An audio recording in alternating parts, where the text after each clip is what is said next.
Greetings, ladies and gentlemen, and welcome to a new episode of Iblis Manifestations podcast.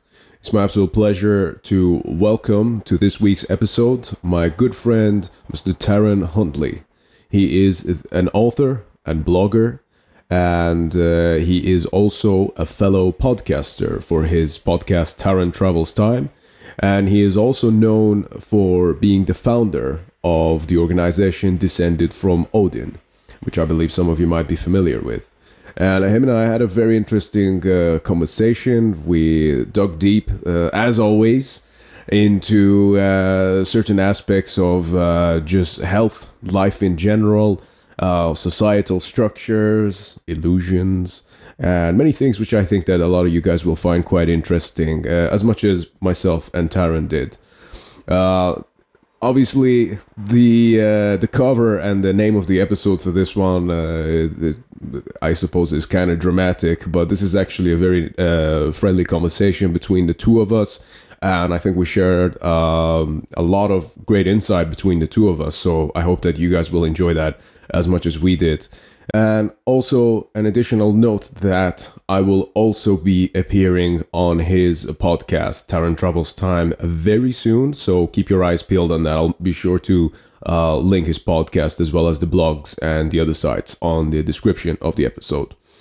As always, thank you all so fucking much for supporting Iblis Manifestations. I really appreciate it. It's a great. I'm grateful that I get the opportunity to speak to all of my friends as well as just many interesting people and get to have the insight. And it's really, I have found one of the best forms of expression there is, and I'm even more honored that I get to have those experiences and that you guys get to listen and give us your time and see what's going on. So yeah, thank you very much for supporting Iblis Manifestations.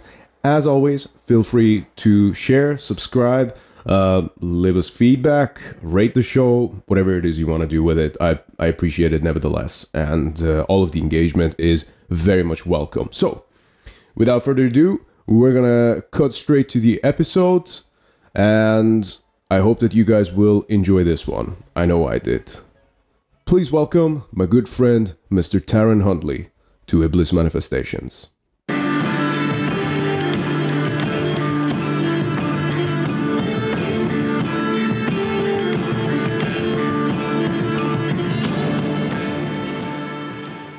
Right, Tarran, welcome to the show.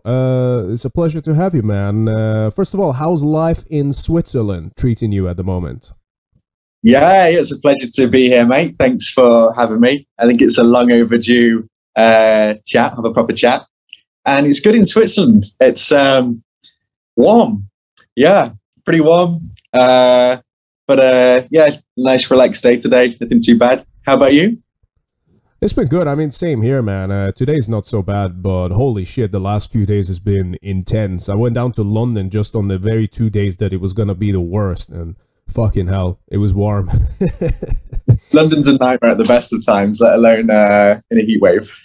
Exactly. Yeah, exactly that, man. You know, but it's good. So what actually prompted you to make the move to Switzerland anyway from the UK? Because obviously you've been here a very long time, and then just about last year or a couple of years ago you moved there, if I'm correct?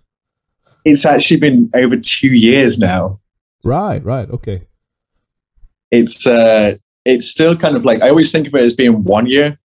And every time kind of like someone reminds me it's been over 2 years, it kind of takes me aback. Yeah, it's 2 years. I've been here for 2 years. A better way of life. It's, you know what? It's weird because like some people here kind of like feel sorry for people in the UK.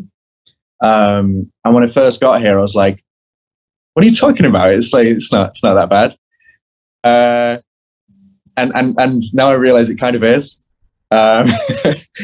It's so much better here in like most ways. Like, you know, like you can go to a dentist, for example, and that's not an issue. You know, you just like, you have your health insurance here, and, you know, like you have the slightest problem, you go to the doctor. I didn't even have to go into the doctors as an issue. I can send them an email, and they just write a prescription. Like I'm looking a little bit younger because I asked for a retin A cream, which is basically just a vitamin A cream. So it's very good for your skin. Helps repair from oxidative stress, like living in the UK. Sure, yeah, his prescription, off you go, and you get the cream, and it's just so much easier to be healthier here, and to kind of like set yourself up to live a longer, healthier life. And you've got the alpine air, spring water comes out of the taps, with geothermal heated in this part. It's so refreshing. Like, it was the right call. Sure. I mean, you're not kidding. You do look better than the last time that I saw you. I mean, the last time I actually saw you in person was back in February 2020 when you were organizing the Jorvik takeover for anyone who's listening who actually went to that event. So you obviously had a Heilong headlining the event at the Barbican in York, which was a massive event. You had so many people talking from all over just to go to that show. And this was literally just a month before the pandemic. I mean, things were already kicking off. I think it was, what was it, man? Was it like something like 20th or 21st of February, something like that? And obviously I remember quite well because you booked me and my other band Weird Staff to open one of the dates, actually, which was fucking great, and yeah, so that was the last time I saw you, and you do actually look better. So how are you feeling? I mean that was like kind of like your last bit in the UK in that case then, wasn't it? Yeah. You know what? The Swiss air does you good. It's the alpine air, the sun, the lake swimming. I do a lot of lake swimming. But I mean, that event was also hugely stressful. I was struggling a lot over that winter anyway. We started we didn't even realize at the time. Obviously, I was working for the Center from Odin at the time. And we just kept getting like supply issues out of nowhere. And like stuff that had been really reliable just stopped happening. Like wool started getting disrupted on its way from New Zealand, for example. And we know now that it was because of COVID. But at the time, we were just like, what the fuck is happening? So I was super stressed. I put on that show, which was huge, with 2,000 people there. And, managing like bands like Heilong, there's like, a whole huge entourage coming with those guys. And there's like 27 people. There's separate rooms booked for dancers.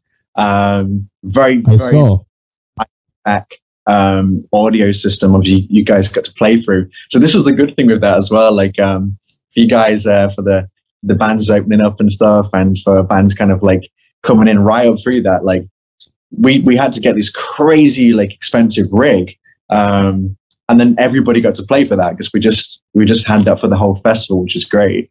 Hopefully it sounded good. Hopefully you like the audio from it. Oh yeah, it was great actually. I remember. I mean, it was a very weird show because the stage is so big at the Barbican that I remember coming off stage and not having any ounce of sweat on me, and I was like, "What the hell is going on? This has never happened before. Usually I'm boiling to death, but I was just like walking around and getting so much air on stage. It was like it was weird." And I nearly run over Gal backstage afterwards. So yeah, it was a very good event. Yeah, you know what? The stage size, there was even an extra bit that jut in the front. That was a whole extra bit for Heilong's show. But we, once it's hired in, we might as well run it through the whole festival. So we had that up for all 3 nights. And there's air running through that. It's a dream, right? Like it's I'm used to going to like pub shows. I'm from Nottingham, so always going to Rock City, and that place was a sweatbox. Like everyone's packed super tight. Like there's not a lot of room around the kit and the lighting, and it's super hot. But the Barbican was refreshing, and that was packed out as well, so it was crazy. But yeah, Garl, like you run into Garl backstage as well. Obviously, he was playing. I put you guys on the same night, right? Yeah, we were playing just before him, and then after him, it was just a tier, I believe. Yeah, which I made a joke about. That's where they kept all the whale meat backstage or something, But yeah, it was, it was a great lineup actually. Yeah. I mean, that was like the weird night, right? You said Weird Stay from the Girls Weird. There was a lot of weirds on that night. Yeah, there's a lot of bands who didn't know how to use the letter I. It was just Y's everywhere. Yeah, with Tear as well. Yeah, yeah. There's a lot of whys. Yeah, which was me. Like when I'm running that show, just why have I done this to myself? And the last major pushing it there with my 2000 attendees, but the last reasonably sized festival before festivals got fucked up the face of the earth. Yeah, that's right, man. I mean, it was interesting, you know, it was kind of good. Like, I always had such a good memory of that, you know, like going into the pandemic. Obviously, I ended up, I was lucky enough that I was actually really active at the time. I ended up doing like maybe, I think 3 or 4 more shows with my band Trivex afterwards. But still, the Barbican one at the Jorvik Takeover that we did with you, that was, in terms of scale, without a doubt, that was the biggest one that I did before the pandemic. And I was always really grateful that I had the chance to do that, because there was such a, it was such a good energy, you know. I mean, music just has this thing, you know, where it can bring people together, you know, and it was interesting, especially like, because that's kind of a different scene to what I'm normally involved with as well. But it was really cool to sort of see how the whole thing operated, and then seeing how long on the last night headlining. I was always curious to see them, but then seeing them in person was like, wow, this is actually really fucking cool. You know, and it was just really a special energy to it, you know, of people coming together just before everything else that happened, really. It was a nice send-off before like 2 years of shit.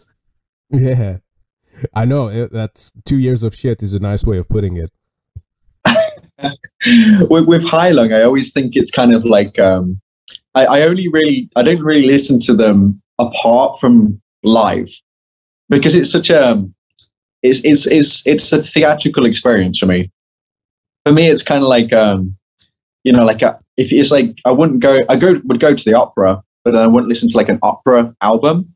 I'm a bit like that with Heilung. It's like I want to kind of save it for the experience, because it's like you get all the visuals and everything, and it feels really special that way. So I definitely, if like, you know, people are liking them live, listen to them, you know, on Spotify or whatever. To just go and see the live show, because it is great. Yeah, 100%. It's a very very special atmosphere for sure. You know, and like I said, I wouldn't even normally be into that kind of thing, but I could definitely appreciate all of the attention to detail and everything that was going on stage with them. I mean, I don't know. Would you ever consider doing like anything like that ever again? Yeah. You know, like I really thought long and hard about whether I would. Because it's such a risk now, you know, like it was already a risk. It's already a huge thing. It's a huge outlay. And, you know, you have to do all this stuff. You have to commit to all this stuff. You have to really put your dick on the table and say, I'm going to book these bands and I'm going to have this, and this. Yeah. Or, you know, and you just have to really just hope that you're going to sell a couple of thousand tickets at least. And it's already a lot. And then you try and do that in a landscape where the governments can just go, oh, music doesn't exist now. That's not a thing. And people let them, and venues let them. And it's, the risk is just insane. And it's not like it was a constantly established thing where you know, it's not like a big business thing where you're big enough like some of the festivals to get some money to keep staff going and things like that.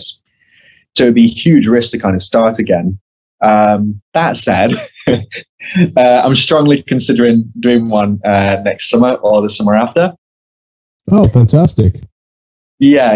I would like to do it again. All the stress and everything and running around like a blue arse fly before and during is worth it when you get that kind of moment where, you know, you get to meet people kind of backstage, and, you know, everyone's kind of appreciating that you've gone through the effort to make that happen.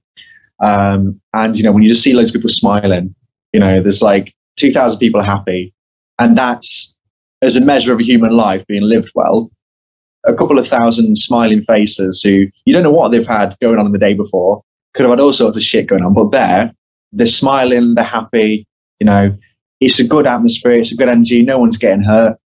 And, you know, you've had a part of that, and it is rewarding, and I'll probably get sucked into doing it again at some point. Sure, I hear you, man, and 100%. This is what I was saying, that it was actually this was something that I cherished a lot when the pandemic first happened. That was a show I reflected back on quite a lot. That I kept thinking, like, wow, that was really cool to be a part of that, and we had no idea that within literally like exactly a month from that show, then the whole country, well, the whole world was pretty much in full lockdown, and obviously there's been like what 2.5 years or something. I don't know how long it's been. Time kind of like it showed its face of how it actually, of how fragile the concept actually is in these recent times. And I thought that would go the other way. I thought that the fragility would make people want to defend it and fight for it. And people did, but overall it got stomped on, which kind of is almost more powerful in a way. I think that it just, everything that you take for granted can be fucked out of existence very easily, very readily, at the drop of a hat. And you have to seize things whilst it's there, and you have to be a lot more resilient than we thought of before to those kind of things. Obviously, we're already, those of us who kind of have a good grasp of history are already fairly resilient to stuff. But it was definitely a shake-up. And kind of a reminder that a lot of things come and go.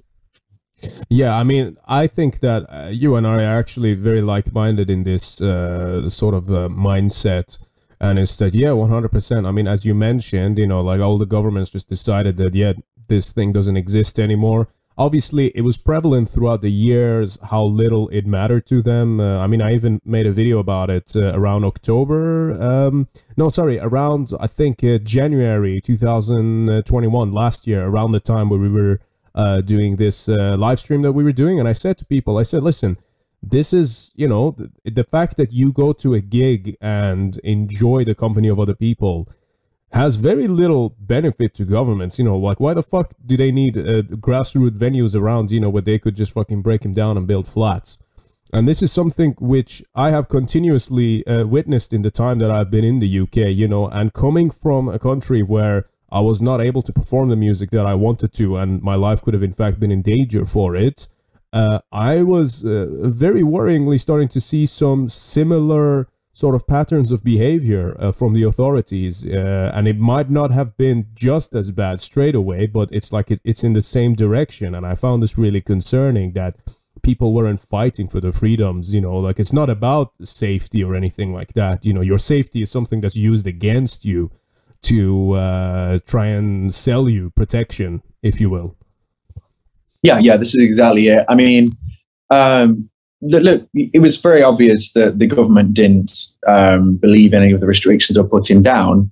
They were just trying to appear to be very strong in order to kind of, gain power. Because ultimately, what can the government provide? I mean, our entire political system is really kind of orientated around the kind of philosophy that people like Hobbes were putting out, that the purpose of the state is to protect people from any kind of discomfort, any kind of inconvenience, any kind of danger. I mean, Hobbes is a very interesting figure. The guy was kind of born in fear. His mom actually gave birth to him prematurely because she saw the Spanish Armada approaching England, and just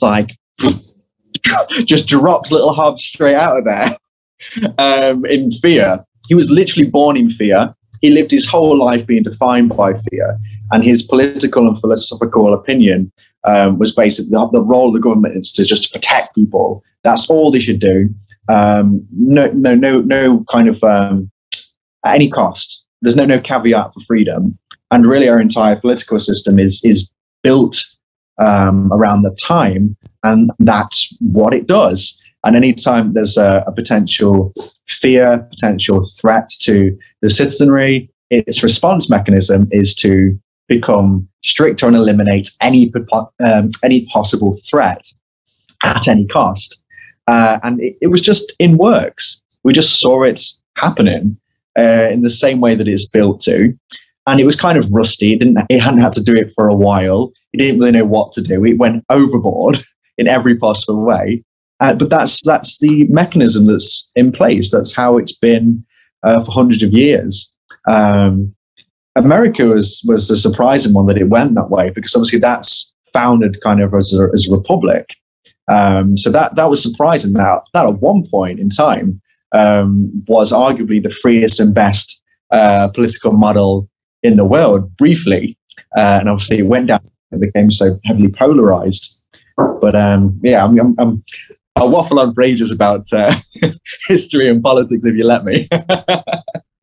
You are absolutely more than welcome to, man. You know, I think this is very important shit, you know, and obviously some time has gone past now, and I feel like a lot of the people who perhaps might have been proven wrong during this time kind of have this mindset of let's shove everything under the carpet now, you know what I mean? And I don't think that's cool, you know. It's like, and I'm not mad at people, you know what I mean? A part of me is a bit like, yeah, you could have all done a lot better, but what you can do now is fucking learn from these lessons. You know, there are many things that we all went through that you all took very heavy stances for or against that you now know to be complete fucking bullshit. But now all you're doing is sweeping it under the rug or carpet and then just moving on. You know, now let's complain about the new thing, right? That's kind of what I feel like is happening.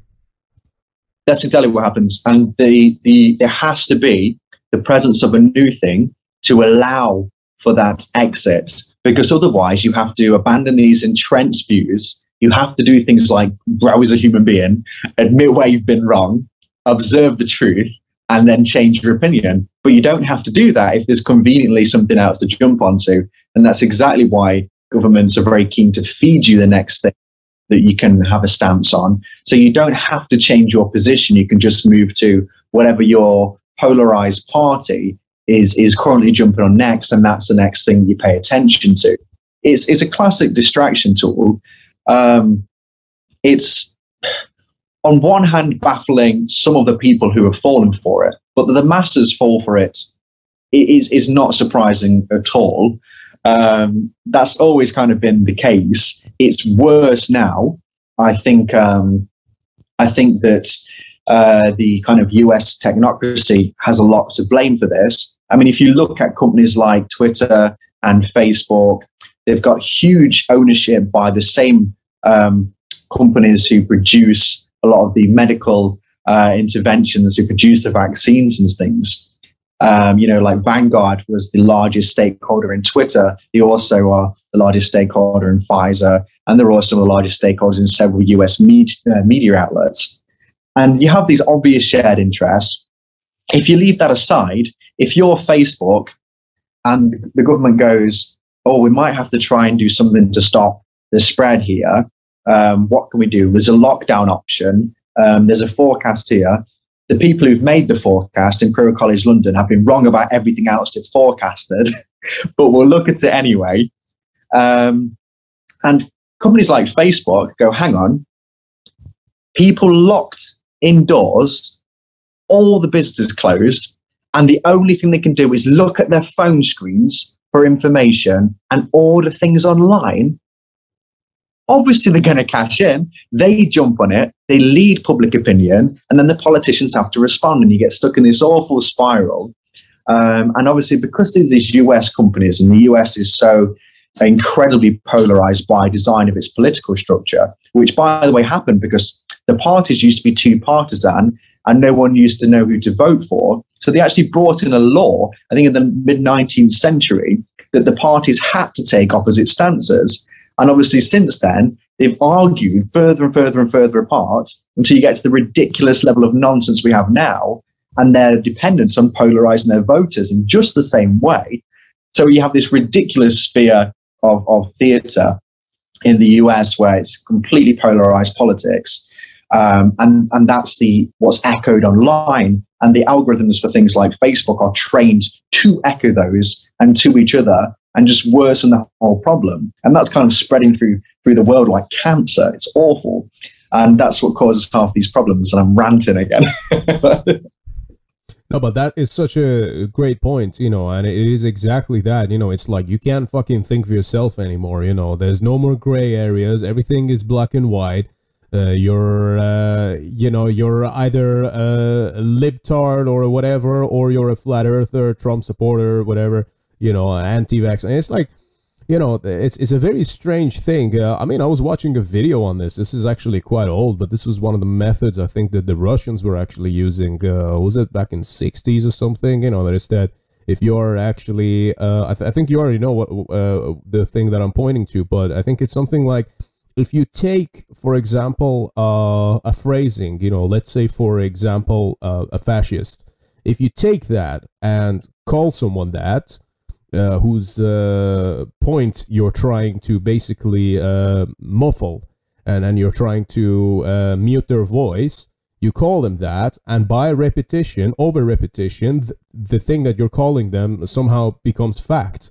And it is such a negative thing to actually be associated with that no one can argue against it, because then you're somehow normalizing actually being a fascist as well, you know. And I feel like that type of mindset has, like you said, it's been an absolute cancer, which obviously has been happening a lot, especially in like maybe the last 6-7 years, but especially the last 2 years, it's really gone fucking out of hand, I believe. If you look at it from, like, you know, obviously in the UK, in Europe, none of us should even know these ridiculous terms. If you go back to the early 2000s, people in Europe and in the UK were watching American politics and American TV purely for spectre, purely for the fact that it was so stupid and ridiculous that we would sort of laugh at it for 5 minutes and then carry on with something more intelligent. But now people are sucked in. Something's happening in the US, right? Abortion was the latest thing.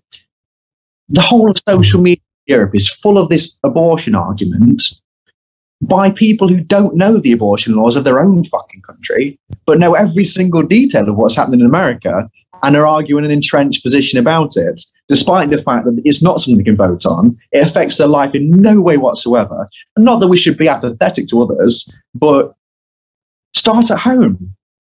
It's like a television show that sucked people in and degraded their intelligence. It's an awful system.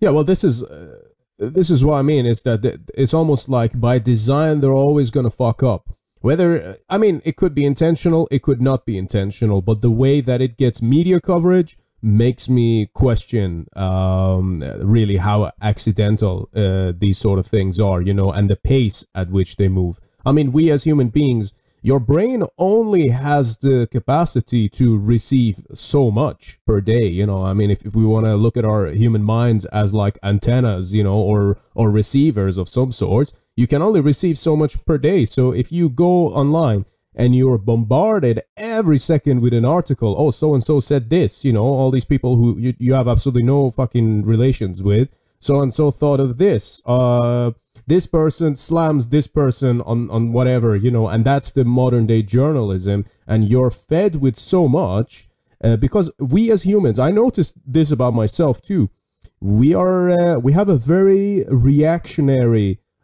nature, is that everything that we see, we want to react to. We have an opinion about everything because we always think, well, how do I react in that situation? Because that's what helps define a part of our identity.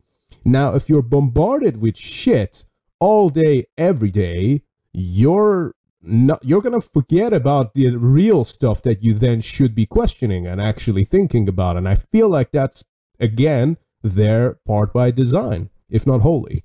Well, there is definitely design elements to this. So they know that they're purposely aggravating you and they're making you anxious for checking in your social status. We're a social species. Being unliked, being unpopular, missing out on something is very dangerous for us. So on one side, just that anxiety alone is enough to kind of drop us into a more primal state and to get us into the reptile brain, get us a little bit on edge. And then when they purposely show us things that are annoying because we're going to respond to it, and again, this is our nature, they're just capitalized on how to make money off it. We get angry and wound up. Now, when we're in that emotional-only state, it's easy to do two things. One, sell our political opinion. So we're going to remember for Facebook in particular, it's something like 89% of its structure are Democrats. It's a US Democratic company. That's its voting way. So it has an agenda with that. It has an interest in selling your politics. The other hand of it, it has an interest in selling you to advertisers. And if you're rational and calm, you don't buy things. You buy things based on emotional decisions. And when you're in an emotionally stressed and exhausted state, you're more likely to purchase something. And so they get you in this wound up state where you're fatigued, and they sell you things, and they bombard you purposely with the same things several times until you become consciously exhausted by it and buy it. And that's how they're so effective at pay-per-click adverts, and how they make so much revenue, because you think you use these things for free. You don't use for free. You pay with your soul. That's the price of using these platforms. They suck your brain straight out of you. They know everything about you. If you've got it on your phone, they're listening through your microphone and watching your camera 24 hours a day. They've been in trouble just like 3 times this last year for misleading people. And the phone companies are no different. Apple was in trouble last year as well for the same thing, for misleading people about privacy. They are just harvesting you. Your data is worth money. The ability to manipulate your emotional state to keep you on the screen is worth money. And the ability to grind down your resilience to adverts is worth money. So their businesses, they have to keep growing. That's what they're going to do, because that is their entire business model. It's very obvious. It's very straightforward. It shouldn't be a surprise to anybody.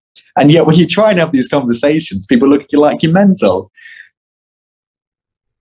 Yeah, and the trouble is that by the time everyone realizes, just like I was mentioning earlier, it's almost too late, and they just want to shove it under the carpet because there's something else that's come up by that point, you know. And this is the another thing to add to that point which you made, which I very much agree with. I think it's a very valid point, is that you also get these, I mean, I found a few of these myself. I've got them saved up. I can show you afterwards if you want, but there's like a lot of like weird AI profiles on Facebook as well. And then it's like, I found this one status, you know, where it said some, I won't say what it was saying because, you know, I don't want the episode or the podcast to get flagged just yet. But it was saying something because I saw someone else share it, you know, and then it was like, this profile that had shared this was not a real person. And you can tell it's not a real person. But it's a status that looks like a real person could have written that. And it had like thousands of shares and likes and things like that on it. But once you actually look into the profile, you can see it's not real, because then it says in a relationship with so-and-so. I mean, I'm a bit of a detective. My friends call me Detective Scorpio for a reason, you know. And then you start looking into all of the different ones, and you can see that it's fucking bullshit. You know, this is none of this is real. You know, this is just a made up shit. But people don't look into things, you know, they just take things on face value, instantly recognize that as another human being with an opinion, and then they weigh it against their own, and then that creates emotional responses. And all it takes is just fucking AI on social media, and then boom, everyone just goes. And if it plays into confirmation bias and the bot says something they agree with, they won't even look further than that. And if you say it's a bot, then forget about it. No, it's not. Because they won't even look, they won't even check, because people get so entrenched and they just will only see what confirms what they think is right. It's scary. I mean, what's scary as well is that, so I write sometimes, so my background is in journalism, that's what I graduated initially. And I'm writing a lot more now under my handle, Tarran Travels Time, which I do, mostly mentally, go back and forth a lot. And struggle to stay in the present.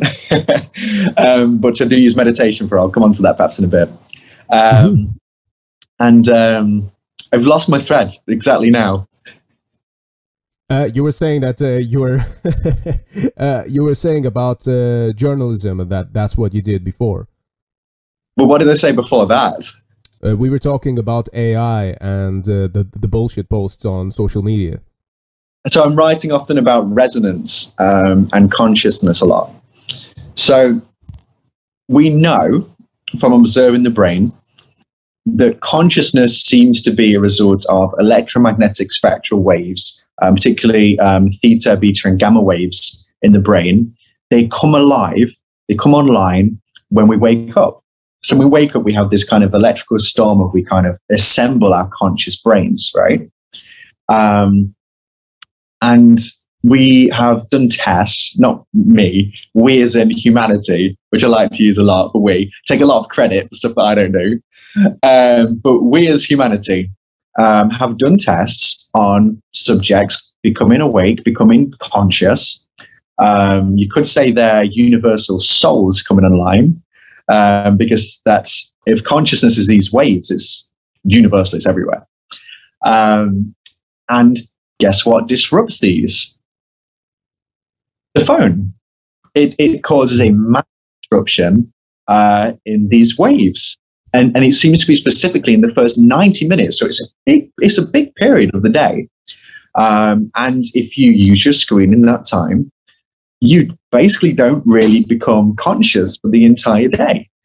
You are in a lower state of consciousness. And that primes you for being irrational, more primitive in your thinking and your actions. And guess what? It makes you easier to lead and to sell things to. So it's very much in their favor. I don't think it was designed. I think it's just a fluke that they're going to be very happy to capitalize on wherever they're able. But this does cause a disruption. And conversely, you become conscious better if you take part in assembling your thoughts by something like journaling. And if you go into sunlight. So funny enough, artificial light bucks up the lights in your brain. Bright sunlight helps you to assemble them. It's a beautiful world. And the more you know about it, you want to be away from the things that ruin it. Yeah, absolutely. I've heard Andrew Huberman actually talk about this quite a lot, about the benefits of actually getting sunlight the first thing, waking up in the morning, hopefully you're waking up in the morning anyway, and getting sunlight, and how, that can actually disrupt your brain system if you look at it in the morning, within the first 90 minutes of waking up. Actually, for me, when I'm at home, I have done this for maybe the better part of the last 5 or 6 years, if not longer. If I'm at home, my phone is always on flight mode, and there's a reason for that, and it's because I never actually talked about this anywhere before, but I was going through these really strange episodes back in, I'm gonna say 2015. For that time, I was having a bit of a strange time, and I was having like a lot of anxieties. I drank a lot and all kinds of other things, but one of the things that I had was my relationship with sleep, which obviously I didn't recognize this at the time. But one of the very strange things that used to happen was that I could only sleep with the lights on, and I was used to have my phone next to me. And then what happened was, this happened a lot, by the way. It wasn't just like once or twice. This happened maybe 7 or 8 times that I can actually recall, like physically this happening. And what was happening was I would go to sleep, and I would have my phone on next to my head, right? Which is not good. I recommend everyone to avoid doing that. But, and this was obviously with the phone properly on, so it's got signals, right? And then what would happen was, every time within maybe an hour or two of me falling asleep, I remember looking at my phone before I went to bed and had like 70% battery. I'd go to sleep, maybe an hour or two later, I'd have some weird dreams, felt like I was stuck somewhere, wake up and look at my phone, and the battery was 0. And this kept happening over and over and over. And I was, at the end of it, I was like, right, this is insane. I've got no one to talk to about this. It doesn't make sense at all, but I am certain 100% after the amount of times that this has just happened, that something about my brain waves, which I didn't even really wasn't sure it was a thing at the time, is interfering with my phone. And every time I fall asleep, somehow I am draining the phone's battery. And it was very strange. And my phone, for the record, never ever had any problems like that any other times. It was only around that time when I would fall asleep, within the first hour or two, I would drain the fucking battery with my brain somehow and then come back out of it. It was very strange. It's impossible that you're just pressing it whilst you're sleeping, just sleep checking it. No, but the battery was out, so like it was 70%. I remember that because I tested it after a few times. It's like even if you were using it, it wouldn't go that low. No, because it would only happen within an hour or two, and that used to last me all day or day and a half sometimes, which is why I'm saying it was so strange. I don't know enough about it, but I do know that I used to definitely affect checkouts. Like, my mum felt like she had the same issue as well. I think there is something where you can definitely cause disruption. Like my phone felt like it was getting a signal all the time, so it was draining the battery that way. And it could be something to do with our own electromagnetic field. You're probably going to get me to research this now because it's an area where I don't know a lot about outward going impacts on technology. I know a lot about the impact of technology on us, but I've not researched on our potential impacts on technology. But I definitely felt like I used to affect checkouts a lot when I was like a teenager in particular. Like any single time that I went to the checkout at Tesco's, only shopped at Tesco's. I wasn't bad enough to go to Aldi, but not quite Waitrose and Sainsbury's materials. Tesco's, lad. It broke every time. Like every time, it was ridiculous. I had to like step away. They always say, "Oh no, it's not you." And it clearly was because I had to get away from the till, and it stopped happening. But it did happen quite extensively when I was a teenager. It's not you, it's me. Yeah. That's interesting. Yeah, that's very interesting, man. I think there is some kind of a weird relationship there. Now, I'll really be like digging into the esoteric by this, but I welcome all kinds of subjects and topics on this podcast. But one of the things that I experienced, I don't know if you've seen the story or not, but the very first episode of the podcast on Iblis is actually me talking about a haunted flat they used to live in Birmingham, and the experiences that I had there for we lasted a week, me and my partner, and basically one of the strangest things that used to happen there, which could perhaps coincide with what we were just talking about there, was that we had one of these we had a fuse box which was inside the flat. And it had like its own like little meter there, and you could switch it on and off from inside the flat, right? Whenever you were in the flat, okay, and I've explained of some of the paranormal events that happened there in detail on that episode. But one of the things that used to happen was whenever you were in the flat, electricity was always on, no problem. Obviously there were other things that we were then starting to experience, but as far as electricity is concerned, it was no problem.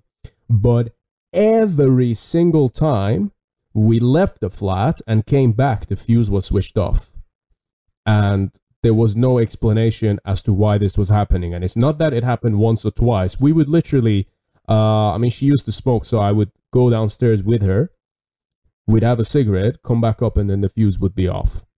And it was freaky as hell, and at first we were like, why does this keep happening? This thing is trippy. But then we noticed that never happened whilst we were there, and it was always when we were absent that this fucking weird thing would happen, and I feel like there's a part of us, like that maybe scientifically we've not cracked it completely yet, or if we have, the information's not out there or muddied by so much other actual crap that's out there. But there's definitely, I feel, what I'm saying, like there's definitely, I feel, a connection between us as human beings and our electromagnetic waves and electronics and things like that. That's why it freaks me out when I hear that China's got like this super like insane fucking computer that they've just made now. It's electromagnetic fucking thing. I know I sound like a proper tinfoil hat kind of person, but holy shit, like I get genuine concerns about that stuff. We are electromagnetic. That's how our brains function. We are electromagnetic spectral waves vibrating electrons. We are electricity. That's how our brains work. That's how our bodies mostly work. It wouldn't be unfeasible if there could be some degree of interfacing with our exterior world and with each other. We might know fragments. We could probably piece things together. But nobody in an academic setting ever sets out to go and say, can this happen? They look at something very specific, and you probably find you've got several pieces of this jigsaw that might present an answer. But nobody in academia is ever going to stick the neck out and say it. That's why you need to kind of like the world to just kind of like just put it out there and see if there is something. And it does have a place. And sometimes, you know, he asks people about stuff that they wouldn't ever sort of publish or say, but they go, oh, you know, there could be something. You might be on something there. And they're either just shutting him up before he starts, or they are acknowledging their potential. Yeah, it could be anything, man, you know, but this is exactly what I'm doing. This is why I'm talking about it on here, you know what I mean? And it's good. You mentioned, what was it that you said something about focus and meditation, and how you actually use meditation to work on that. And I noticed that you did actually do, you did do a blog on pagan meditation and things like that. So I want to see what's your experience with that, you know, because I know you obviously spend a lot of time trying to work on those kind of things. And since we're sort of just on the edge of half scientific, well, maybe 20% scientific, 80% tinfoil hat, I'm curious as to what sort of your experience and outlook on things like that, and how you have found it useful in your day-to-day life. For sure. Like meditation, and I started that blog saying this as well, there's nothing woo or spiritual about meditation. It's very firmly evidence-based. We've got so many studies now showing real physiological benefits for humanity, not placebo, but observable effects, even in the brain, and in reductions of chronic disease as well. It's very definitely a real thing that you can draw spiritual implications from. So I always kind of like try and vary my language when I talk about meditation, and like sometimes talking about it in different resting states, just to kind of highlight the fact that it's not like a weird thing. You don't have to be, you know, in any kind of like, you don't have to be in leggings, you know, it's fine. You don't have to be on a yoga mat. It's a very normal thing. And that most people have probably done some form of meditation throughout the day without realizing it.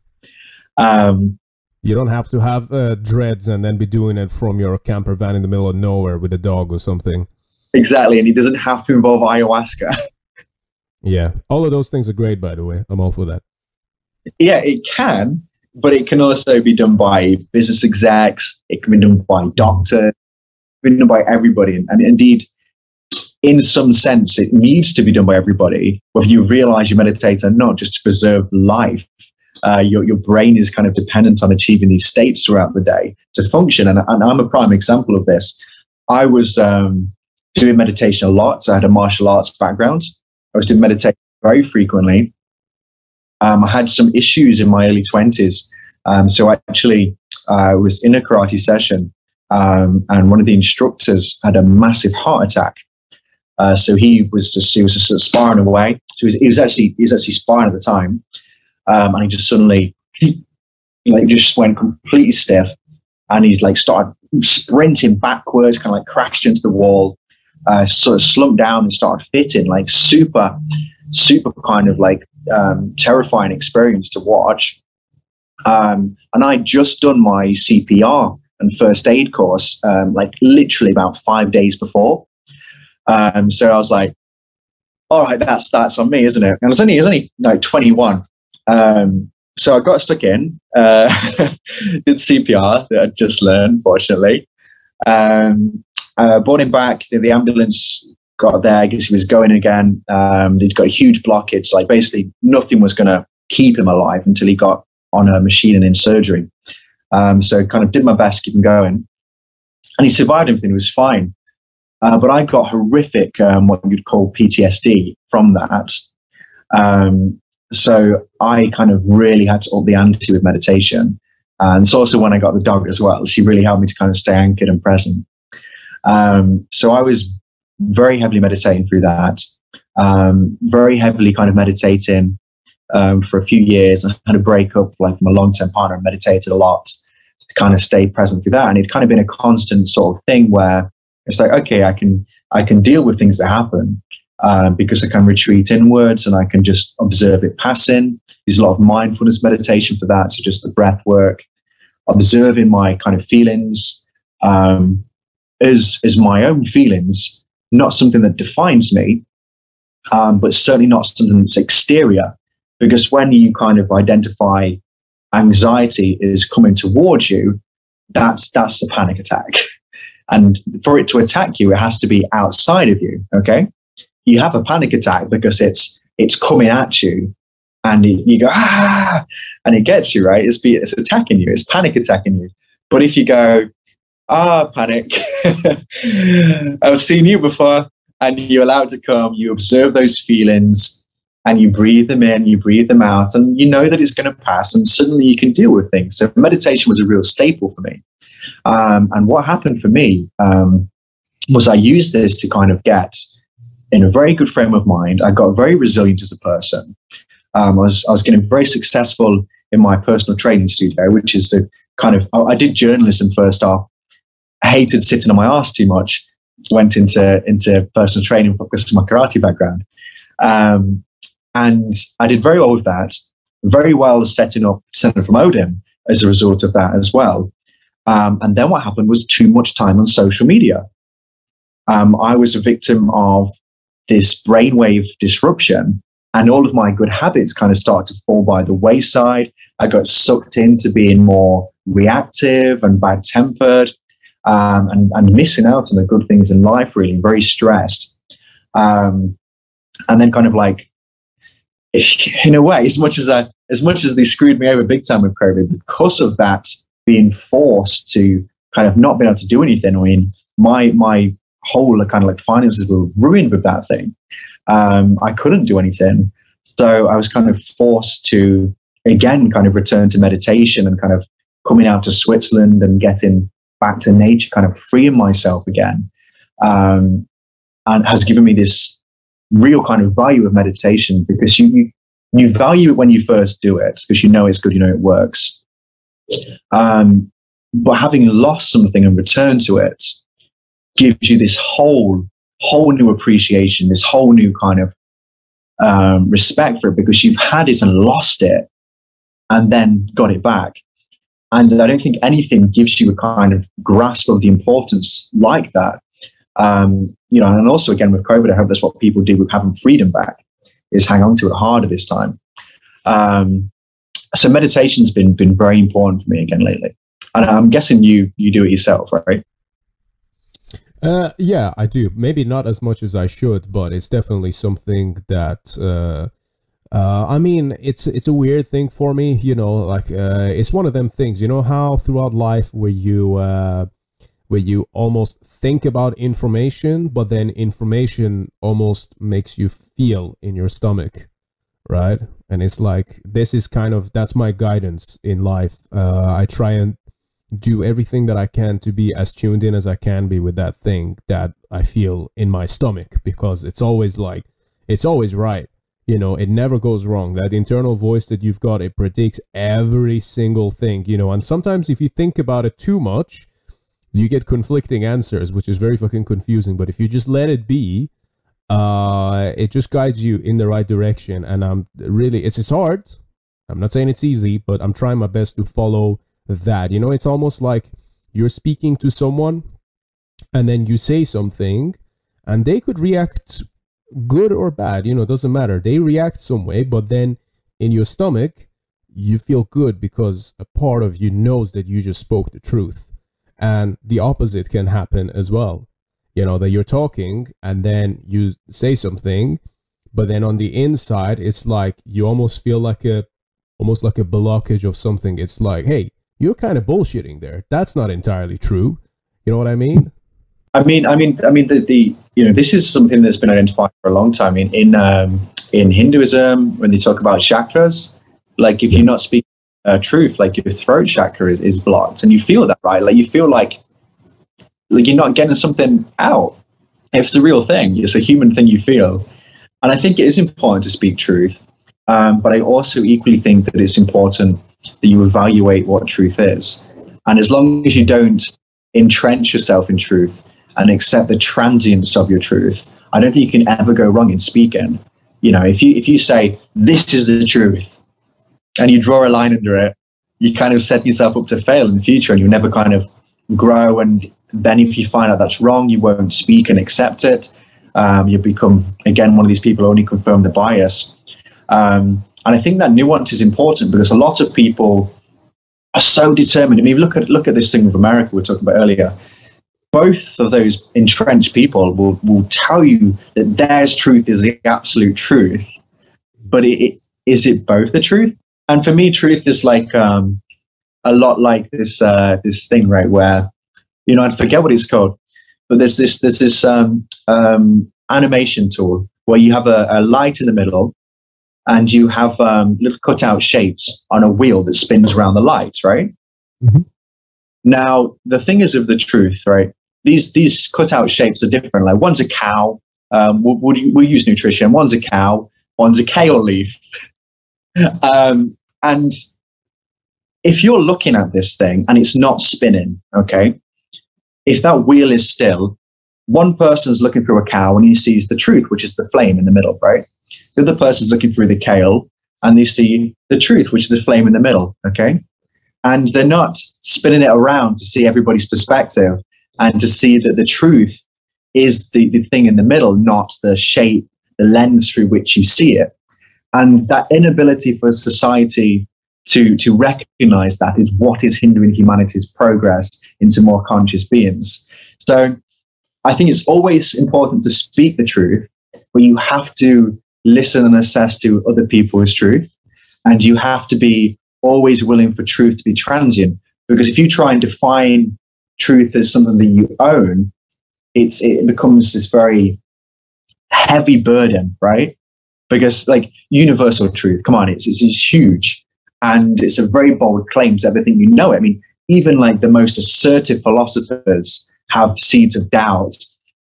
You know, it's crazy that people are so determined now to speak in these absolutes and to assume they know the designs of the universe. Yeah, but it's 100%. And I think that's exactly one of the biggest problems at the moment. A is the lack of civil discourse. And B, it's the fact that, especially in the last 2 years, everyone is so divided and taking such a strong stance for things that they are actually more concerned about being right than the truth itself. Yeah. And they're very different things, right? Because being right is a social thing, and the truth is a universal thing. You can be right if people agree with you, but it doesn't necessarily mean that you're being truthful. Absolutely, and hence why it is most important to speak your truth, you know, and just follow that good feeling that you know that you were meant to project that into the world, you know. And this is why it's good to meditate. It's good to keep a healthy mind. It's good to exercise. Exercise is so fucking important, and I mean, I'm hoping that most people do it, but I urge every single person to do it. Man, woman, doesn't matter what sort of weight class you are, you need to exercise, because it's like before you do that, you're not even functioning optimally. And this is coming from someone who was, I mean, Tarran, you've seen this, man. I used to be 118 kilos, so something like 18 and a half stone before.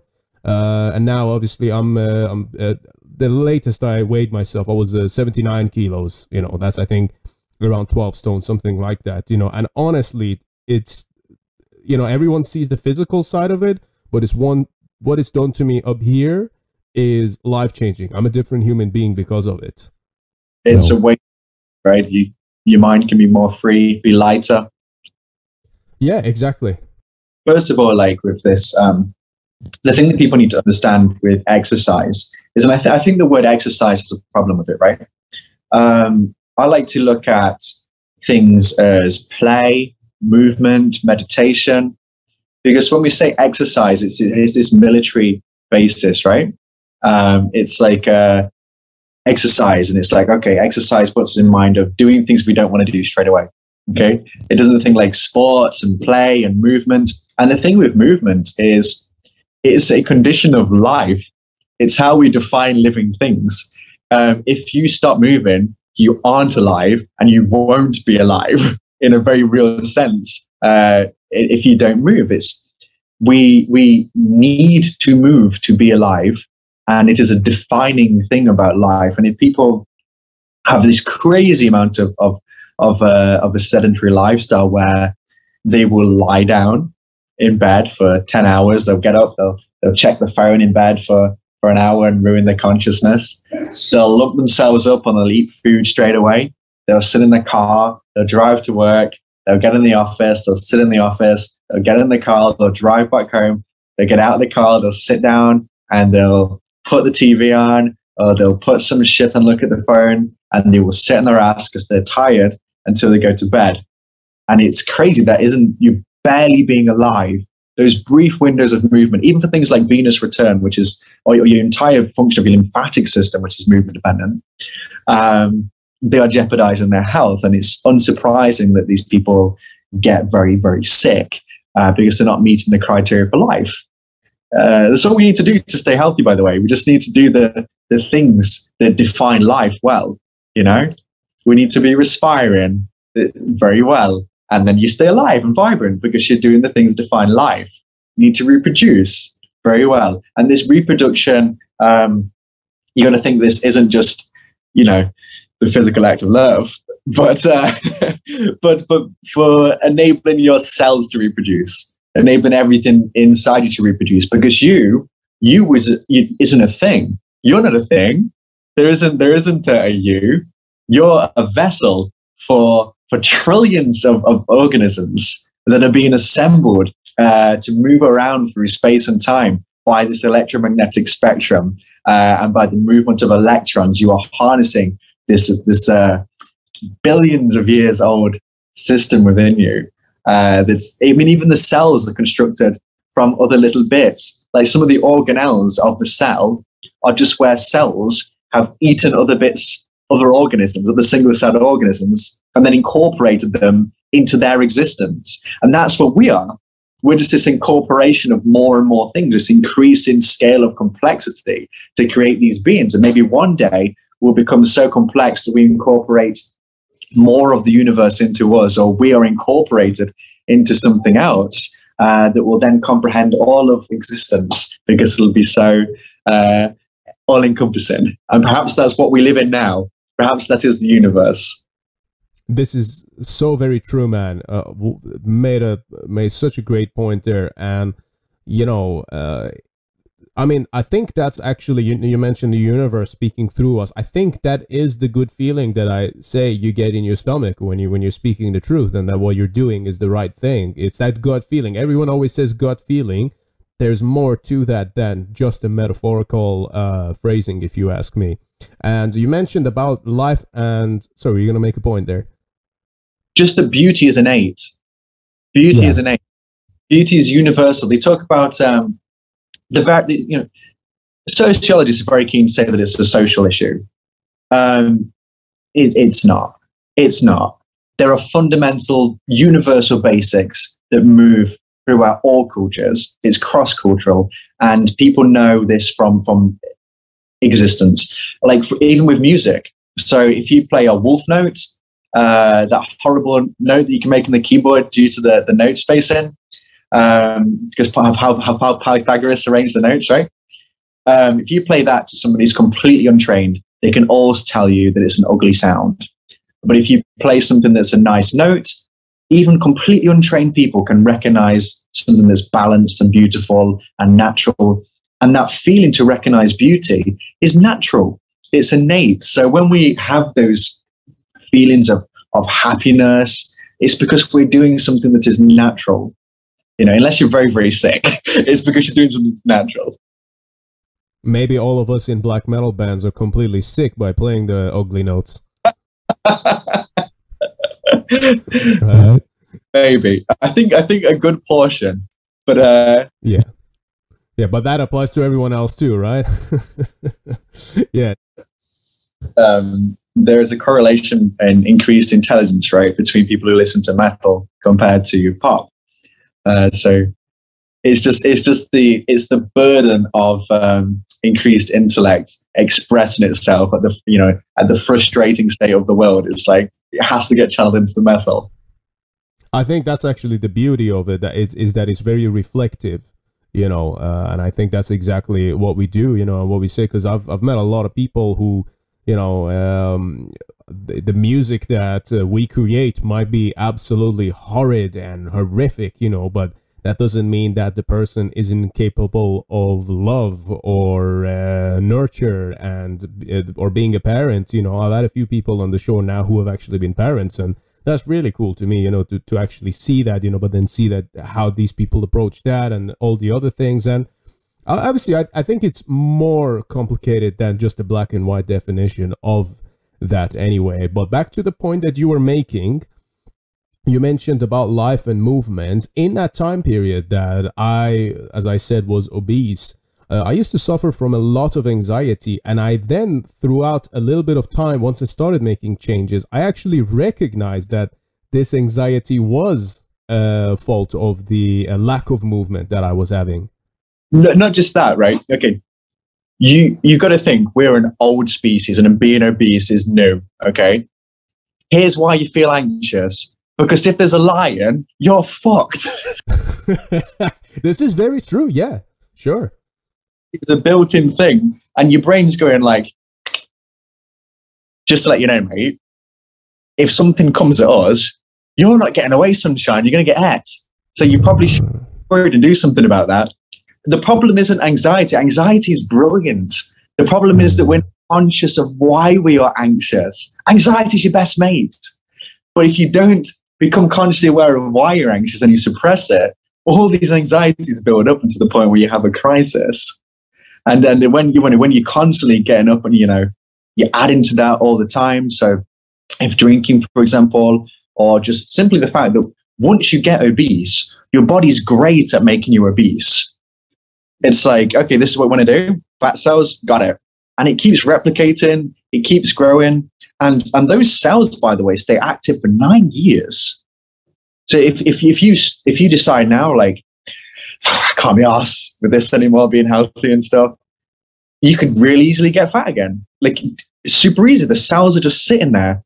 They're like so well designed for this, but just not designed for a world where we have constant availability of abundance. We're designed to be creatures. That's why we have these traits. So we've got loads here, and your body's like, great, we'll pack that on because there's probably going to be fuck all soon. There's probably nothing down the line, except there's always more down the line. We can fill our boots all day, and that's our own survival traits work against us then. But anxiety, absolutely, yeah. And you did so well with that. It's an incredible transformation. Oh, thank you so much, man. Yeah, I appreciate it. Yeah, it's like I said, it's all mental. You know, like everyone might see the physical difference, but honestly, it is all mental, and I appreciate you commending me on that. But I think also what you mentioned as well, it is really hard, as in that, well, it's very easy that you could put it back on, because it's almost like your body has this memory of being a fat piece of shit, you know. So as soon as you let go of your good habits, it starts coming back, you know. And I don't say this in a judgmental way. I say this in a truthful way, because now looking back at the life that I lived back then, you know, it's like you've got no gratitude for all of the resources you have access to. Everything is everyone else's fault. You're not taking accountability for your own actions, for your fuck-ups. And listen, I know that's hard. I know that's hard, especially if you've been ignoring it for a long time and there's a massive buildup, and now you got to acknowledge all these fuck-ups. And some people are just like, oh, well, I just can't anymore, and this is dangerous or problematic. But I encourage people to take a look at your own shit, you know, say like everything, like people who, I used to be like this kind of person before, you know, where it's like, oh, I hate everyone, fuck humanity, fuck everyone, fuck this and that, you know. And maybe there's a little bit of that sort of vehemence still within me, but now for different reasons, because I recognize that the main reason that I used to have those feelings was just because I was insecure. you know. And it was like, and obviously the fact that I've lived on my own ever since I was 16 years old in a foreign country, you know, and I've had to build this thing because I had no one else there to help protect me, you know. But it's like, once you've conquered the enemy within, the external has got fucking nothing on you. You know what I mean? Then it's just natural circumstances. For sure. And I think the thing to realize as well, again, with my philosophy here about these things being useful, you should have been insecure, right? Because you are in a new place, you're in a new environment. And the reason for that is because your life's at risk for making music in your home country, right? You definitely should feel insecure.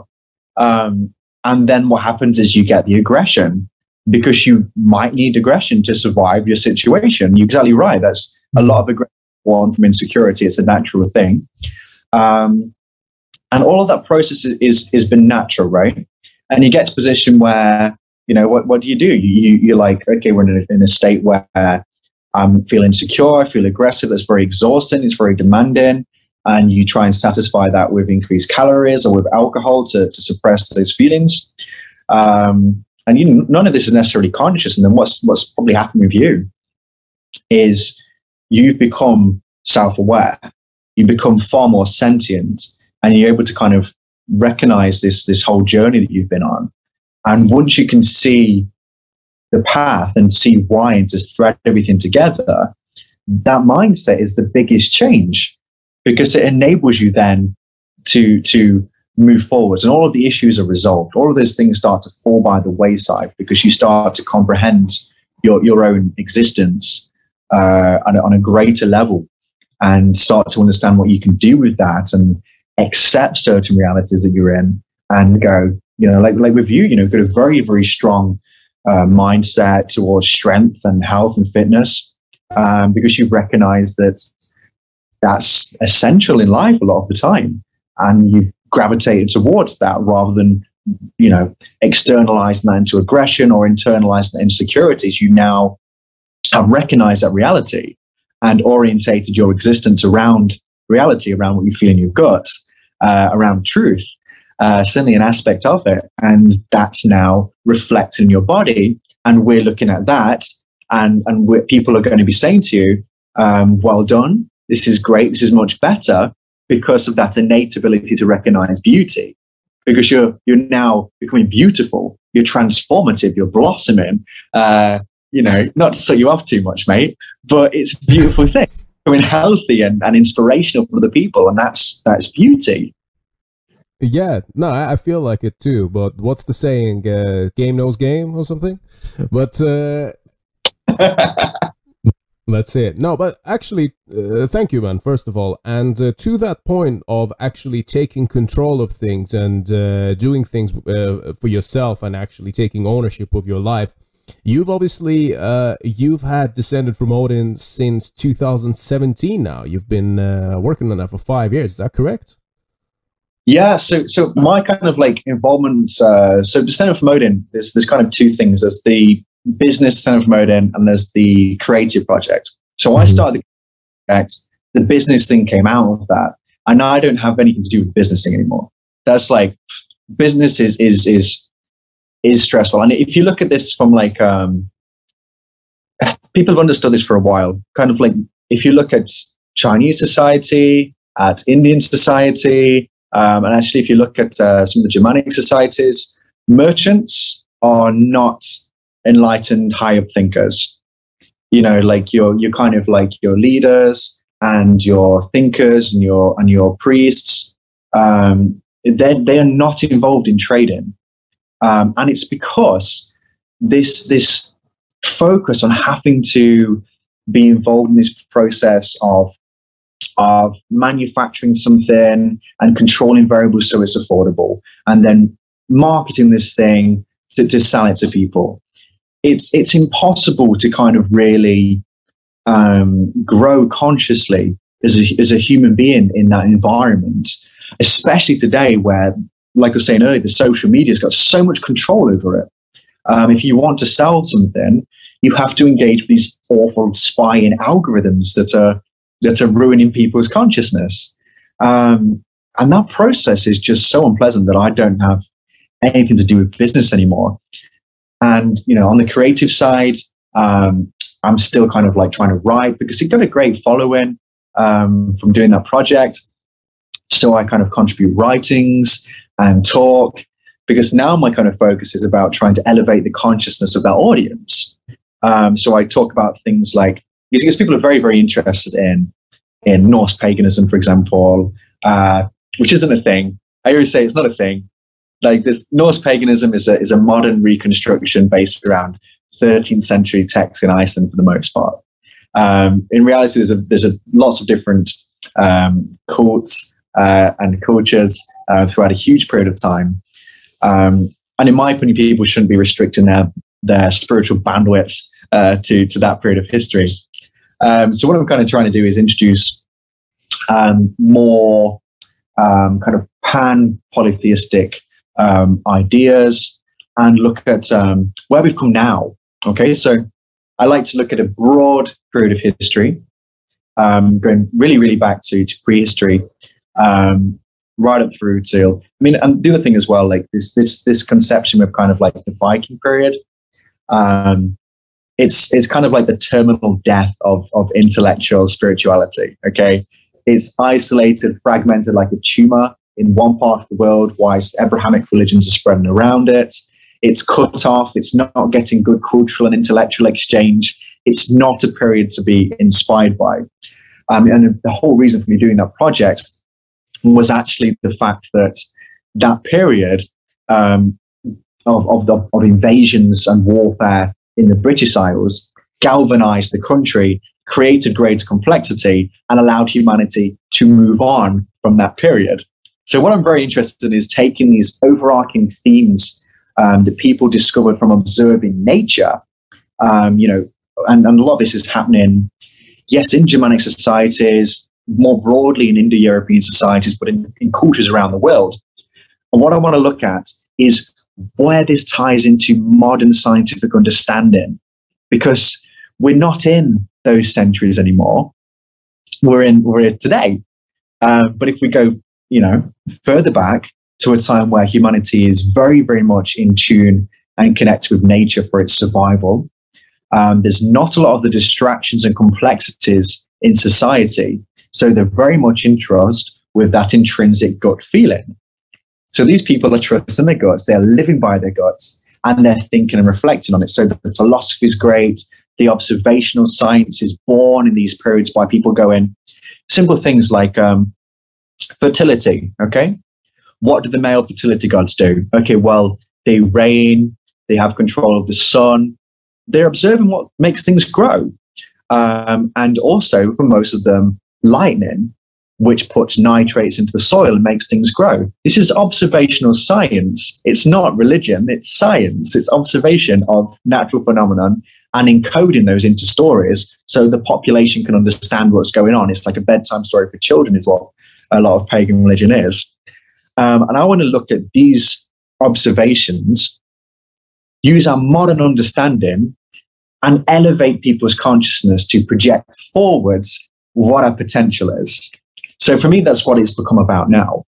And that's also kind of what I'm doing with my Tarran Travels Time stuff, where I'm kind of putting together a more broad spectrum. And hopefully we'll do some podcasts in the future, getting experts on and stuff like that, to kind of try and advance this search for truth and use this as a point of inspiration for further, more depth exploration, if that makes sense. Yeah, for sure. That's very cool. Very fascinating. And actually, what would you say are some of the things that you've actually learned from observing all of those thought processes and things of the ways of the old, let's say, which you can now actually apply to modern life, that you can think that say your audience and following could actually learn from, you know, just as an example in modern day times? It's incredible accuracy. That's what it is. It's incredible accuracy. I mean, there's a lot of instances that are terrible, but it's like we go through a period of tens of thousands of years of being connected with nature and having increasing levels of consciousness that we start to see in emerging technologies, but also in the art that emerges.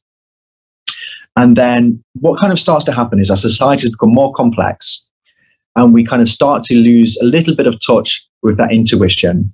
But we do become more conscious. We have more free time. And what we're able to do for the first time is actually create positions like philosopher and priest, where all they have to do is think about that. And there's a period of history where that's actually fantastic. I mean, we conceptualize the atom in classical Greece. You know, this isn't, people think of the atom like, okay, it was what, like the 1950s? No. It's like 500 BC or something. It's a long time before. We just couldn't see it. And that's a great example of what I'm talking about. People were observing nature and using their intuition, using their eyes, using that connection, tie it together and creating philosophy and religion and spirituality based on something that they were physically observing and they were in tune themselves with still. And what's happened is we've lost that for a period of time.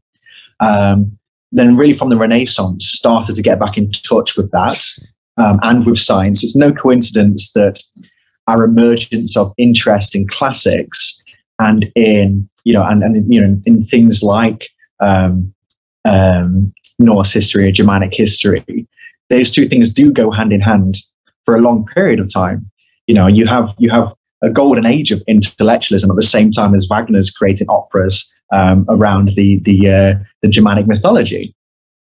This inspiration of observing nature, being inspired by stories, these encoded kind of manuals, really, of these observations of nature, goes hand in hand with the rediscovery of science. And I just want to make people conscious of that journey that goes from reconnecting to pagan philosophers to, oh shit, now we can see an atom, to what does that mean that we can see it under it's real and it's correct? Because that's the kind of conversations people should be having now if they're interested in paganism. It's like, fuck me, we're all made up of these tiny little things that are powered by electricity. If anything's Thor, it's that, If anything's Thor, it's the fact that your brain is powered by electricity. Your entire body is. Everything is come together in existence is doing so because of the resonance of these electrons. What does that mean? That's the kind of level of conversation I want to have. Like, what have we observed in the past that was correct? How did we encode that in stories and myths?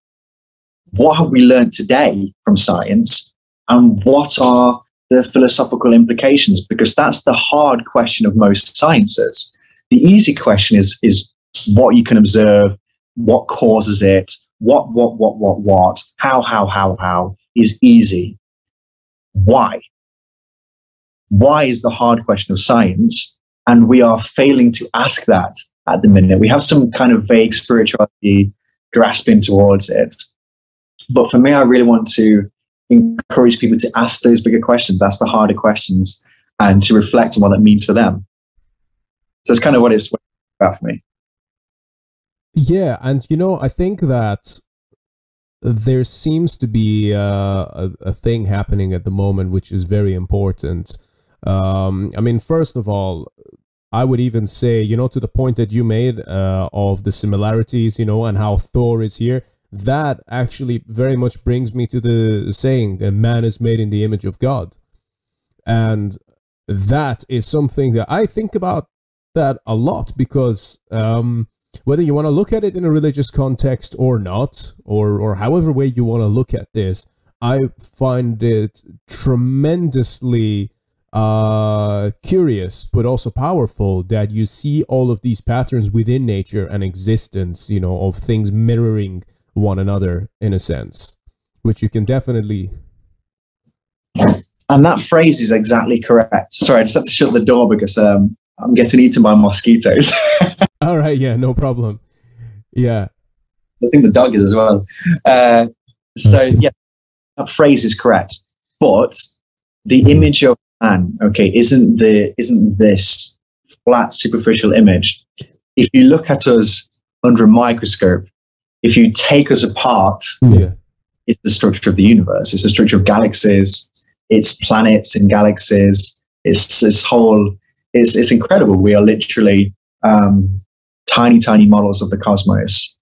So in that sense, are we made in the image of God? Yes. Are we made of the same material? Yes, we're made of the same universal material. We're assembled. And really, this is the thing. We think increasingly that life is an inevitability whenever the components are in place, that it will always become organized in this way. This will always happen. And if that's not an indicator that we are, by design, not necessarily a conscious design, but a design of physics, which is no less wonderful and inspiring, because people separate the two.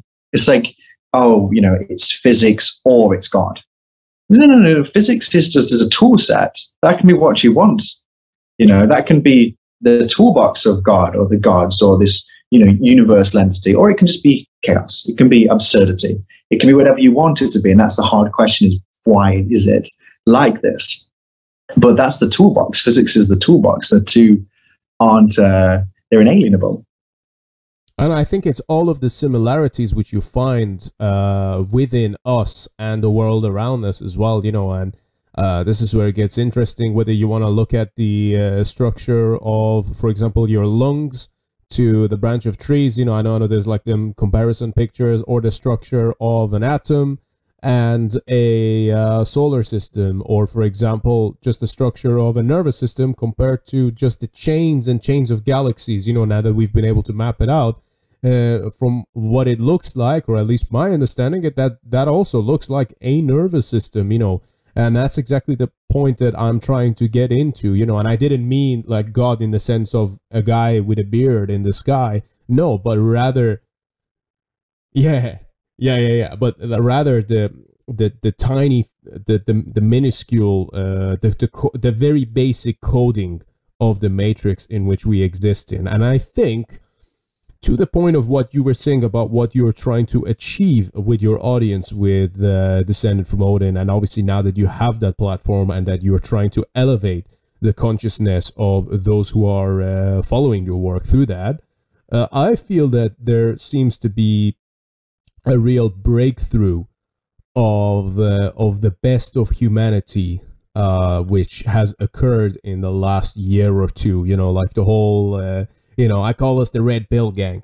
But, I think there's this thing where a lot of us seem to have, I say us, I don't even know if I'm fully there, but I feel like there just seems to be that thing within humanity where it's like we're no longer following the thing that's been fed to us and sold to us for the longest time, and are actually now detaching ourselves from the bullshit and going back to what's actually life asserting. You even talking about like reproduction and all of those things. That's almost something that is kind of weird in today's world, and it's like, we've gotten so far away from, like I said, what's life asserting, what's worked for us for millions and millions of years, and now all of a sudden we're trying to flip backwards. But I feel like a part of that is just life as a whole shedding skin, and it's like and I feel like a lot of people are especially, like I said, in the last year or two, have finally woken up, and now it's like, okay, let's just go back to this. All of that other stuff is complete bullshit, and there seems to be a very interesting revolution of the mind happening globally as we speak. I would agree. Yeah, I think that there is. I think that it's more people that it's happening to than we would be led to believe looking at social media. I think that actually, I have a lot of faith in the everyman. Okay, I have a lot of faith that actually it's a handful of people and bots that are making a lot of the noise. And if you actually talk to people, which is something that politicians don't do anymore, if you actually talk to people, you'd be surprised how united that you really are. And you'd be, a lot of the disagreements, the grounds of disagreements, are navigable. You know, it's possible to work through the muddy waters, and we have to do that. We have to do that. We have to have these conversations. We're not sitting around fires anymore, and that's the problem. You know, we're not getting up. We're not participating in community activities that's rewarding for everybody around us. Everybody's acting, you know, not everybody, but the system is designed for you to be selfish for the most part. And that the idea is that your selfish deeds will fulfill this big system because everybody's striving, it creates GDP, and we're able to utilize that for things. It's not a good way. We need to be having real community. We need to be sitting around fires, having conversations like this in person with a good, healthy light that sets us into a meditative state. Sleep as well. Fire does that incredibly well. You know, talk about red light. There you go. It's a fire. And it sets you up, you know, perfectly for discussion and for getting good quality sleep. And those things just aren't happening from a health perspective or from a social perspective in the way they should. You know, and if you look at what kind of happened, especially with the lockdowns, which, you know, we now know to have been an absolute car crash in terms of the figures. But you take people away from each other, from communal spaces, from the gyms, from the pubs, from their own relatives, you know, and you lock them away. They're going to get aggressive. And you feed them with these polarized viewpoints the whole time that they're in isolation, and people emerge with anger towards their people in the community and suspicion about what their people in the community might think. That's the face of evil, I think, and we have to challenge that with beauty and with happiness and love and acceptance again, and we have to have the difficult conversations. And look, at the end of the day, if you sit down with somebody and they don't agree with you, online they're going to be angry, keyboard typing and blocking and all of this. But when you're face to face, you tend to be polite to each other. And the number of people who will actually attack you or walk away from you if you say something you don't like are really quite low. We're a social species. We've actually largely been successful, not through conflict, but through cooperation. We're designed to work together. We do so incredibly well. We're a species that's supposed to connect.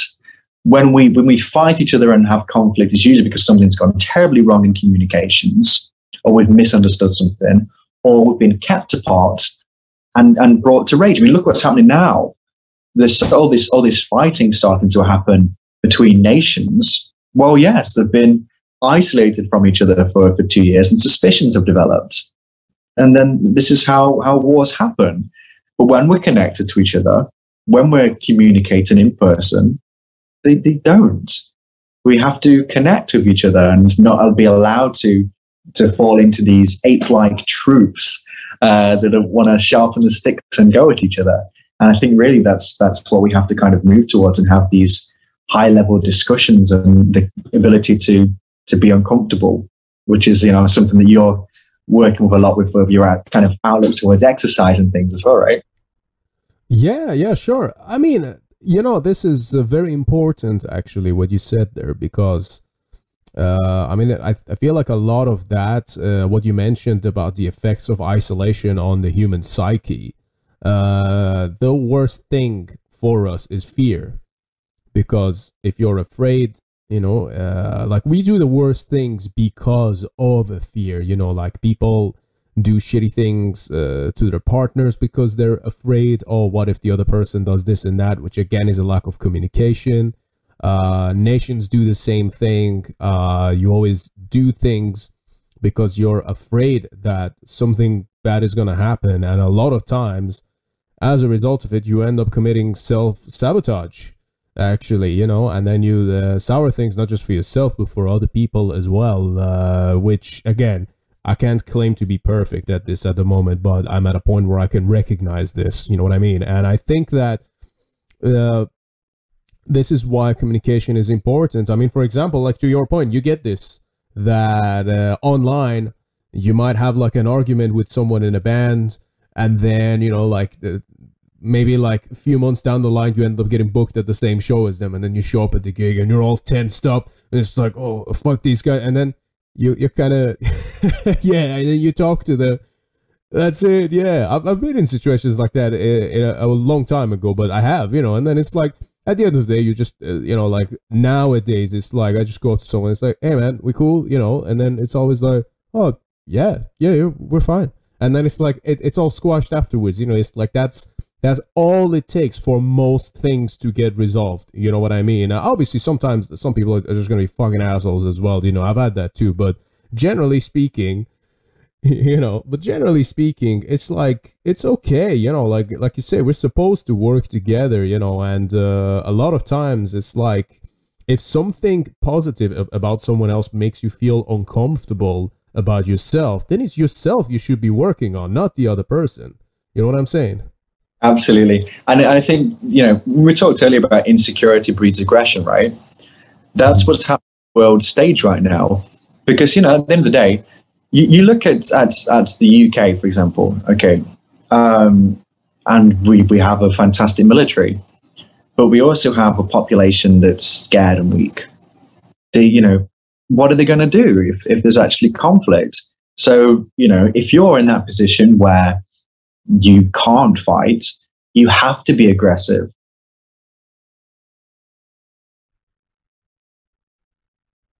Whoops. I feel like that might have been his battery.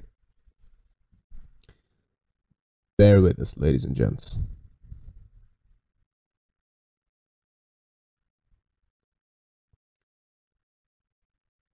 Hello? Yes. Oh, good.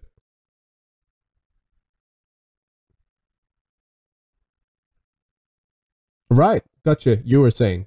If you're insecure, you're going to have to be outwardly aggressive. Okay, you're the small dog who's having to bark at a big dog. The big dog is chill. It doesn't give a shit because it can eat you in a bite. And you have to be the big dog to have peace. You have to be capable of strength in order to have peace, not just between parties, but in yourself.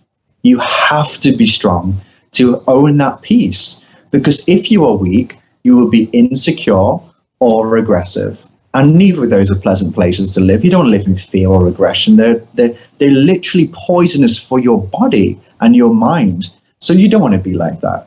You want to be in a position where you can have peace inside yourself and give that to other people. And if you meet a peaceful person, you don't want to be violent towards that person and you don't fear them, But if you meet a peaceful person who's got a lot of property, who's being greedy, you might want to take it from them. And that's because they're being greedy and it's an unattractive thing. And you go, well, that person's greedy, and it lowers your estimation. But if you meet somebody who is humble, who doesn't have these things, who is peaceful, who is sharing everything that they can, you don't want to be aggressive to that person. You certainly don't need to be afraid of them. And that happens with communities, with countries, and ultimately it's going to happen with planets, because let's face it, the chances of being alone are astronomically small. And do we want to be an aggressive, infighting, nuclear-armed planet where nobody would ever want to approach us if there were intergalactic entities? Or do we want to be peaceful, sharing of our knowledge and willing to accept other people without being afraid of them and then attacking them, or a threat to them, and then becoming embroiled in aggression? This is ultimately going to be, and this brings me back into the whole thing about the universe, is that I think the reason that we're not engaging with other life forms, which I'm pretty confident are there and pretty confident know that we're here, is because of that. And I think because by the time you're able to achieve that level of science is because you've passed this stage. You've passed the stage where conflict breeds innovation, and you've reached the stage where cooperation is the only thing that breeds innovation to get to that level. Because there becomes a point where, like now, we are on the cusp of doing incredible things. Within this century, it will be possible to extend the human lifespan near indefinitely. It will be possible for us to have chips in the brain to allow people who are paralyzed to walk. It'll be possible to have direct brain-to-brain communication if we wanted to between people. And if that's done the right way, that will be human-led and not AI-led, which is very, very important difference. We are literally at the brink of being able to send instant communications throughout space-time by the use of quantum internet. We are on the cusp of becoming a species that can control its own climate in order to preserve life. We are on the cusp of incredible achievements which will fall apart if we have conflict. And that's the problem. I think that the vibration or wave of the universe, to sound like a hippie, is peace and love. I think that's why we, on a very basic level, feel love and happiness in our guts is an intrinsically good thing. And when we feel something like fear or hatred or anger or violence, we feel sick, and it makes us sick. And I think the reason for that is that the universe wants us to be peaceful and loving beings, but strong. Gotcha. Yes, but strong, and that is a state that is earned. You don't get to just have that. You have to put in the work on yourself. Your inner work. It can be anything, man. Like I said, for me, exercise is a big part of it, but it's not everything. There's a lot of other things. And it certainly helps to that. Very well said, man. Very well said. It starts with increasing the level of consciousness. You like with yourself, you become strong and feel good because you're more conscious, right? And that's when you're more conscious, you're more in tune with the bigger plan, the bigger picture. Absolutely, and it highly improves your sex life as well. And if you're having great sex all the time, then it's like, okay, I'm just a happy person now. And it does feel good, right? Absolutely. All right. Well, Tarran, it's been, what were you going to say, sorry? Well, it's probably a good time to get rid of me. I was going to ask if you were doing meditation for that as well. For what? Well, for sex, or just for like getting better at it? Or what do you mean? Well, for Tantra, for example. Oh, I understand what you're saying. I've had some experiences actually with that, but I would be it would be too arrogant of me to say like, oh yeah, I know exactly what I'm doing or whatever. Feedback's always.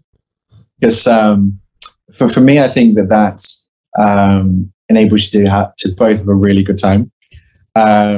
But also you start to see a phenomenon where you can, I can only put it as you start to really feel the consciousness of the person in a very profound way. And I think it's a very good thing to work towards with somebody.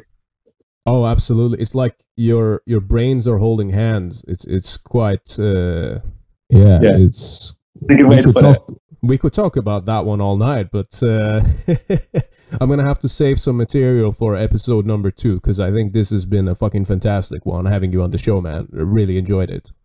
Thank you so much. Hopefully I'll get my acts together and I'll make a show at some point really soon, and then we'll get you on and we'll do like a part 2 on there or something.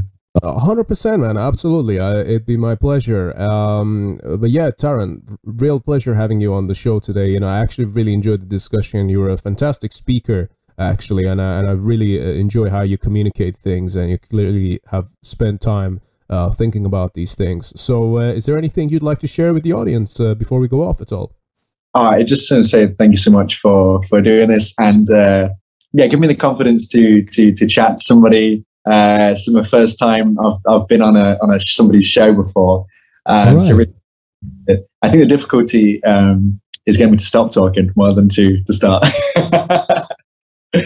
I think we can carry on afterwards if you like, but no, you've done fantastic, man. Thank you for you mentioned something that you hadn't done much like this before, but I've only just clocked that this was your first, so you did fantastic, man. It's a real pleasure to give you the first of hopefully many. All right. And for those who obviously didn't have to see the first 10 minutes of this conversation where I fumbled my way through trying to understand how Zoom works, which wouldn't have made for good listening. But you were very courteous with setting me up with that. Thank you. That's awesome, man. For people who want to check out what you're doing, do you want them to come check out your blog, or just follow Descended from Odin, Tarran Travels Time? Where can they check you out? My handle on Instagram is Tarran Travels Time. It's private, so I don't get bots. But if you add me, I'll accept that. I'm also mostly trying to stay away from the big social medias. So you'll find me a lot more active on the Descended from Odin app, which is an algorithm and advert-free social community platform, which doesn't use your data in any way.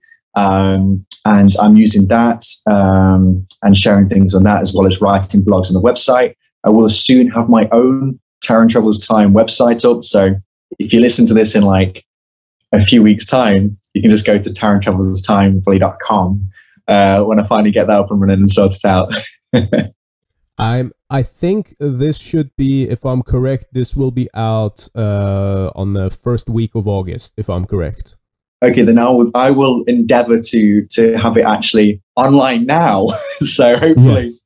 And you can see if I've managed to organize myself and achieve this, because my brain is going back and forth a lot and thinking about a lot of things, and organizing actual real time isn't one of my strong points. Do you see what you just did there? You just traveled time. I did. That's why I have the handle. That's what I did. Yeah. Awesome, man. Well, I very much appreciate it. And to everyone who's listened to the episode and made it this far, I very much appreciate you. I hope you guys enjoyed mine and Tarran's conversation today. I know that I very much did. So yeah, be sure to give him your support. And yeah, hopefully I will see some of you on the next episode of Iblis Manifestations. Take care, people.